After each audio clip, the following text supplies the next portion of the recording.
¿Qué tal amigos? Sean bienvenidos una vez más a esta que es su Granja Humana MX. Miren, quiero preguntar esto, porque el artículo de Bill Blaine habla sobre ¿acaso este caso de China contra Estados Unidos tiene que ser necesariamente una guerra? Mira, uno no puede darse el lujo de ser emocional acerca de China, uno tiene que ser realista. China va a seguir siendo el motor de crecimiento mundial mientras Occidente sigue cayendo. La economía se está reabriendo rápidamente, lo que está aumentando los temores de la desdolarización. Y es fácil emocionarse, pero la realidad es que ya está sucediendo. Y acostúmbrense, porque van a descubrir los resultados. Puede que te vayan a sorprender. Número 1. La economía global está evolucionando constantemente.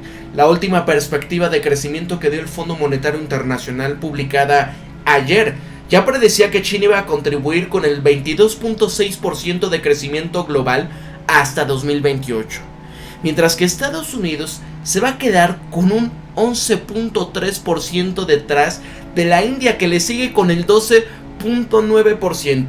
Entonces nada más vean esto, o sea, esta situación es donde este crecimiento de cuánto contribuyen las economías, China y la India cada una sola superan ya a Estados Unidos. Europa está demasiado bajo como para poder merecer siquiera la mención en este comunicado de prensa. Reino Unido, Francia y Alemania solamente alcanzan en conjunto 5.5%, y esto es menos que Indonesia, Rusia y Brasil. El resto de Europa es un error de redondeo, y es una clara señal de que la economía global se está dirigiendo hacia el este y se está alejando de este bloque occidental. Y no es de sorprender, pero ahí es donde el número de consumidores de clase media está creciendo más rápidamente que en otra parte del mundo. Y ahí cuestionarán las perspectivas del Fondo Monetario Internacional, porque van a decir que la tendencia es innegable, pero mientras tanto, las cifras de crecimiento económico chinas de esta mañana fueron muy sólidas. Ya se confirmó que los consumidores ya se están embarcando en este atracón de gastos posterior al bicho. Esto es un 10% más desde una base de bloqueo del año pasado. Pero no está comprando propiedades. El mercado reaccionó mal ante la reducción más lenta de lo esperado de la producción industrial. Acá, numerosos económicos mixtos, aquí también occidentales, hablan de ello. Y sí, China también tiene problemas bancarios y preocupaciones sobre el tema de su deuda. Pero si hay un gran tema en el mercado actual, es la pregunta: ¿estos números resaltan cómo nos estamos encontrando al final de la era del dólar estadounidense? Porque es conveniente aquí ya cotizar todo en dólares, pero es particularmente positivo para la nación que posee esa moneda. Los mercados ya han sobrevivido muchas veces a estos cambios en moneda global de facto, pero no siempre la nación líder. Véase quiebras en España, en Francia de los siglos XVII y XVIII. Si la desdolarización realmente está ocurriendo, esto ya nos plantea una serie de cuestiones de inversión con respecto a los impactos de los bienes que están cotizados en otras monedas para los Estados Unidos. Y además de esta crisis de deuda y de inflación como la española, el crecimiento económico occidental, el comercio nacional e internacional y la geopolítica se van a ver afectadas. Y acá el premio de No Shit Sherlock para mí por esta observación tan obvia, ¿no? Que es Bill Blaine del Mullen Parvidge. Ojo con esto. Hay un subtema. Son sustanciales que han sido impulsados por la propaganda sobre cómo se va desarrollando una economía global que es liderada por Estados Unidos. Muchos de estos presentan argumentos que se van ajustando a las narrativas chinas, que están emergiendo como la principal potencia financiera en reemplazo de los Estados Unidos. Y esto ya está implicando una gran cantidad de angustia y de conflictos. Por ejemplo, la iniciativa de la Falange y de la Ruta de China es una política perfectamente sensata, pero está mal ejecutada para construir sus mercados futuros, o es una estrategia para aislar a Occidente y asegurar así la cadena de suministro de China. Pero, ¿acaso es inevitable el conflicto o puede triunfar el comercio? Y aquí, lo que elegimos era leer la nueva alianza de China de naciones pobres y del sur global, que se están manifestando en contra de la hegemonía estadounidense en Ucrania como el intento de cercar y disminuir a Occidente, no como una preocupación genuina de estas naciones sobre la falta de un punto, pero como siempre, hay término medio. En el centro de este debate sobre la desdolarización está el papel de China y Estados Unidos como los actores dominantes.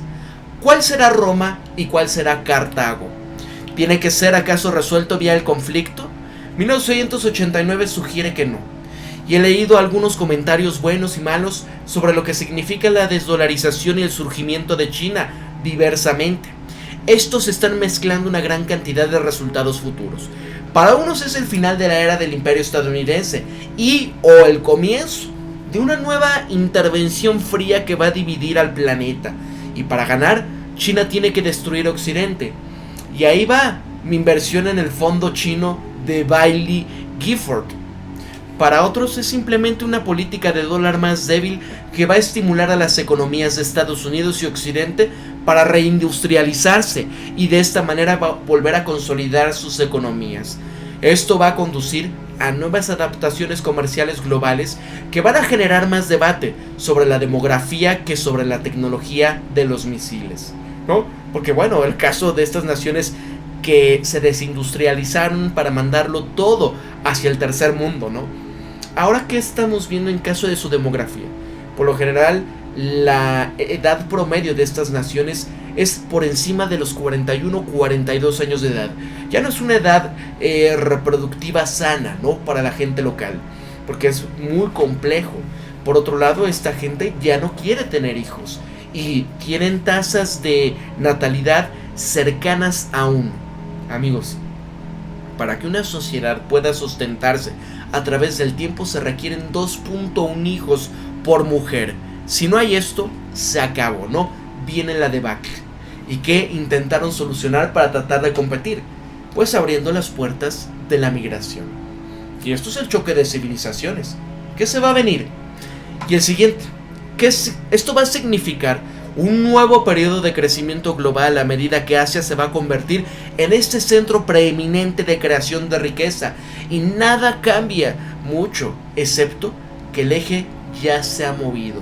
Estados Unidos y Occidente se van a tener que adaptar, ¿no? Sí, va a continuar el comercio internacional. La situación es que, bueno, Estados Unidos ya no va a ser el centro polar de todo. Es decir, ya no es hacia donde apunten todas las brújulas. El tema de una nueva guerra fría es dominante entre las clases políticamente infectadas de Occidente, ¿no? ¿Qué pasa con esto? Para ellos, Estados Unidos se ha dejado usurpar y superar por una China aparentemente más competente que ha adquirido su liderazgo ilegalmente. Porque todo es justo en el amor, la geopolítica y el cricket. El caso dice que Estados Unidos despilfarró su derecho al liderazgo mundial porque ya no es el arsenal de la democracia, que entregó su posición y poder industrial a China y por lo tanto el relevo pasó a China, o la posición destacada de Estados Unidos debe de recuperarse. Ellos también tienen un punto. La diplomacia es economía por otros medios, y la realidad es que las guerras y la primicia nacional no se ganan necesariamente con coraje, las mejores armas o los generales más inteligentes, sino con la mejor logística y las economías más eficientes. Y lo que el mundo de hoy significa esto es que quién puede llevar a las existencias de una guerra al frente más rápido y poder mantener este ritmo aterrador al que se gastan. En su forma más directa, la pregunta es si Estados Unidos puede ya depender tanto de cadenas de suministro complejas que van retroalimentando a China, que ya no puede ejercer un poder real y un poderío militar sostenible a medida en que la fabricación en Estados Unidos, pues, ¿qué pasó, no? Que ahí ganaba en la Segunda Guerra Mundial. Las noticias de la semana pasada de que China pudo haber ya probado con éxito estos nuevos misiles de crucero hipersónicos D-27 que no solamente están amenazando a los grupos de portaaviones estadounidenses, sino también a sus bases de rocíos democráticos, por ejemplo en Guam, a miles de millas de Taiwán. Esto cambiaría las reglas del juego totalmente. Y ojo, porque también incluso aquí decían, oye, nos la pasamos construyendo durante 3 décadas portaaviones sumamente avanzados y en gran número, y con este cambio de juego, China podría eliminarlos con un botón. O puede que no funcione, puede que no. Probablemente no sea una buena apuesta para un almirante de la fuerza de tareas, pero vale la pena recordar que Occidente siempre sobreestimó enormemente las habilidades y las probabilidades numéricas contra los rusos y los chinos durante la intervención fría. Y en ese momento, en la crisis cubana, Occidente creía que había cientos de misiles rusos listos para disparar, y en realidad solamente eran un puñado. Bueno, ¿qué pasaría si uno de estos hubiese sido una que tenía la Tsar Bomb, ¿no? ¿Qué hubieran hecho en una de las grandes ciudades de Estados Unidos? ¿Qué hizo Japón cuando Estados Unidos se los torció en Hiroshima y Nagasaki? ¿No? ¿Qué dijo Anthony Blinken? Vaya la barbaridad, diciendo, ay, este trágico suceso. Maestro, ¿estás hablando de lo que ustedes hicieron en esta población inocente, en estas dos ciudades? Vaya que son tontos, ¿verdad? O psicópatas, ¿qué será? Bueno, ¿qué pasa? Aquí, en el momento de la crisis cubana, ellos creían esto, que estaban llenos de instrumentos por democracia, y la realidad es que no eran tantos. Y así como los rusos demostraron recientemente cuando accidentalmente intentaron derribar un RAF AWACS, el misil no funcionó. Pero eso sí, la historia está registrando ya el declive y la caída de todos los imperios. Todos son desafiados repetidamente. Y hay muchas cosas mal en Estados Unidos, pero el debate es complejo. Los temores sobre la sostenibilidad del dólar se alimentan de crecientes dudas y temores sobre la política polarizada, y al diablo o el mar azul profundo. Pero no hay muchas opciones entre Biden o Trump.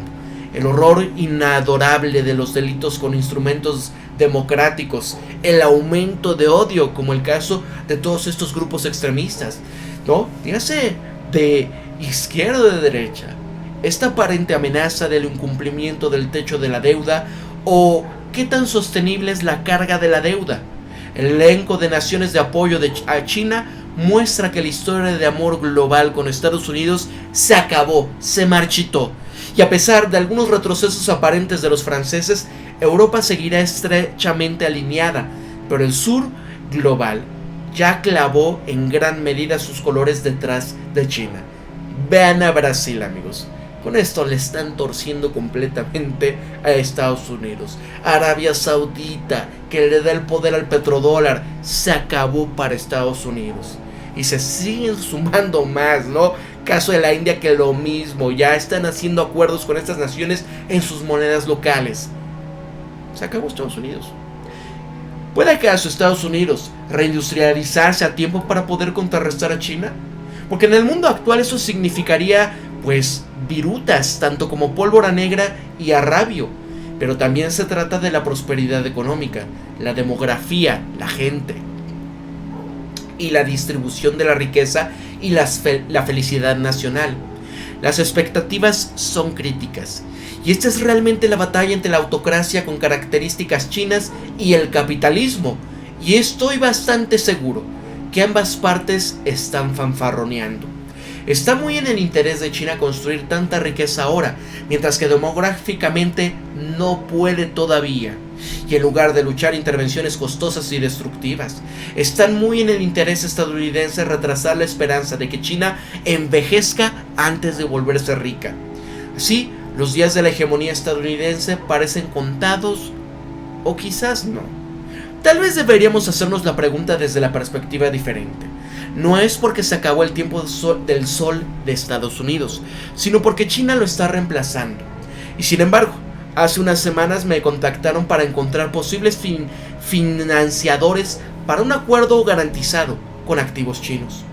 La historia era una familia adinerada que se mudaba al extranjero y que deseaba invertir en el extranjero. Las campanas de la alarma estaban sonando. ¿Por qué me preguntas? ¿Por qué no vendes tus propiedades chinas en el mercado chino a través de corredores chinos? Y la realidad fue inmediatamente clara.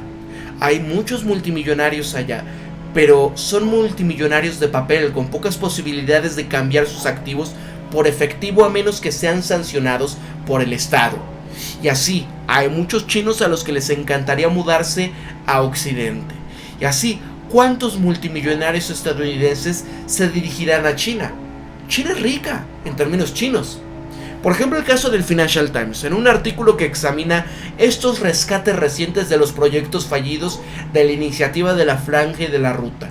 Aquí sugirió que los chinos están apuntando construcciones de infraestructura fallidas para simular y extender este escándalo endémico y de corrupción que lo ha acompañado no está sucediendo, y a donde da lugar a impagos de su deuda, o como me dijo un banquero de infraestructura a nivel nacional, los chinos son buenos para incorporar pagos de corrupción en sus proyectos y de esta manera garantizar que se construyan, y aunque menos de lo que pudiese haber sido construidos. En las economías del tercer mundo están descubriendo tardíamente que la corrupción juega con reglas diferentes. Nadie está particularmente sorprendido de que los proyectos no sucedan después de que los cleptócratas locales se hayan ido con este dinero, ¿no?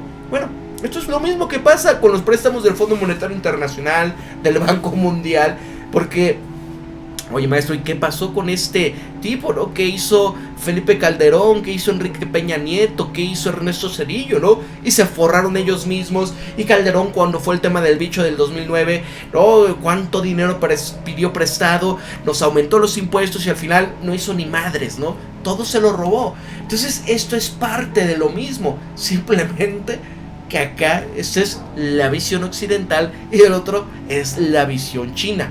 Bueno, China es el principal prestamista en Asia, África y ahora América Latina.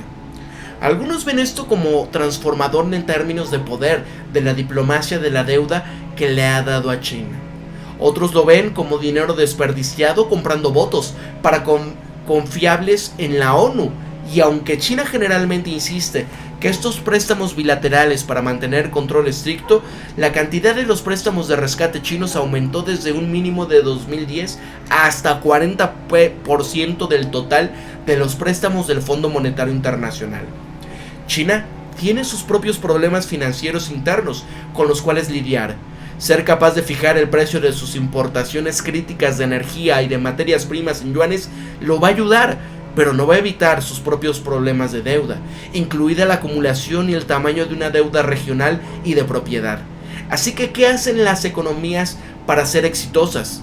¿Es acaso solamente crecimiento, riqueza o es más? Mira, Occidente ganó las guerras globales en el siglo XX, movilizando y organizando los recursos y el poderío industrial para estrangular y martillar a las economías francamente desorganizadas de Alemania, y esto lo hizo 2 veces. 2 veces se lo torcieron. Bueno, y se lo acaban de torcer desde el año pasado, ¿no? También con el caso de la voladura del Nord Stream. Y más tarde, de Japón. China demostró que tiene la competencia industrial, la capacidad y la habilidad, a pesar de la corrupción, para generar crecimiento. Sin embargo, como mucha gente ha señalado, lo que ganó la intervención fría por la democracia en el 89 no solo fue el hecho de que las democracias occidentales habían superado a Rusia en todos los aspectos y que rompieron su economía, sino que la gente en el lado este de la cortina de hierro prefirió las libertades que ofrecían estas economías de mercado occidental libre a la represión de estos estados. Y Dios, eso se lee como si hubiese sido escrito por alguna persona conservadora, pero estoy seguro de que entiendes el punto. El emperador Xi Jinping y su corte puede gobernar como toda una autocracia, pero el pacto de este tazón de arroz de hierro con la gente es fundamental. Puede que la gente no tenga votos reales, pero tiene una voz. Y es por esto que las restricciones por la situación del bicho se levantaron tan repentinamente, ya que el Estado tenía el tema de las protestas a escala de Tiananmen a principios de año. Los líderes chinos no son tontos y van a seguir jugando inteligentemente. Van a entregar empleos, infraestructura y riqueza a la gente, mientras vayan expandiendo el alcance de China en la economía global a través de la deuda. Y aquí nos describen lo mismo que hizo Estados Unidos para poder ganarse al mundo en estos temas cuando querían tronar a la Unión Soviética. Y sí, la gente, oye, aquí hay bonanza, ¿no? Aquí hay, ¿no? Aquí se está imprimiendo, aquí se está generando. Y bueno, ¿qué pasa ahora? la infraestructura y el liderazgo cada vez mayor de su propio bloque de naciones económicamente vinculadas. Y acá las guerras costosas o cortar el suministro de lujos occidentales son tan innecesarios cuando el número parece dirigirse hacia ellos, especialmente cuando las redes sociales y las noticias falsas están demostrando ser tan efectivas para socavar democracias occidentales. Y pase lo que pase, la economía global está cambiando, y significa que las oportunidades de inversión deben de reevaluarse constantemente. Ahí está, amigos, Bill Blaine del Morning Portage, conservador y todo, pero es interesante, ¿no? Se dice liberal y demás, pero ya en sus palabras, vaya, entendemos para dónde va. Es la visión occidental, es parte de. Y están viendo que el mundo se les está desmoronando, que la hegemonía ya cada vez el péndulo está oscilando cada vez más, ¿no? Para un lado, para el otro, y si Estados Unidos no rectifica, se va a acabar. En lugar de atraer gente a su polo, países a su polo, lo hace a forciori. No lo hace convenciéndolos, diciendo vamos a ser realmente socios, vamos a cooperar, vamos a desarrollar. No, lo hace amenazando, ¿no? Que ya le decía, me parece fue el ¿cómo se llama? El primer... No, de Estados Unidos. Ay, ¿cómo se me va el nombre, ¿no? El representante estadounidense en Brasil. ¿Esto qué hizo Lula da Silva? De decir que Estados Unidos es quien está financiando y haciendo que esta intervención democrática en Ucrania siga todavía. O sea, ellos son los culpables en lugar de estar hablando de paz. Y que hay que desdolarizarse y que no hay que seguir en esta situación de no utilizar nuestras monedas locales. Bueno, dijeron, oye, vemos que está con la narrativa china y rusa. Entonces, tiene que rectificar o si no, pueden sufrir las consecuencias. Entonces, se van dando cuenta. Embajador, amigos, es como un embajador. Es así, o estás conmigo o estás en mi contra, ¿no? O cooperas o ya sabes. Compel or else, ¿no? Así está. Para la Granja Humana MX se despide Pablo y recuerden esto siempre. Piensen críticamente, sean ustedes mismos, conózcanse de verdad quiénes son y sean empáticos, amigos. Para la Granja Humana MX se despide Pablo y recuerden esto siempre. Piensen críticamente, sean ustedes mismos, conózcanse de verdad quiénes son y sean empáticos. Nos vemos hasta el próximo video programa. Hasta luego, amigos. Cuídense mucho y pórtense bien.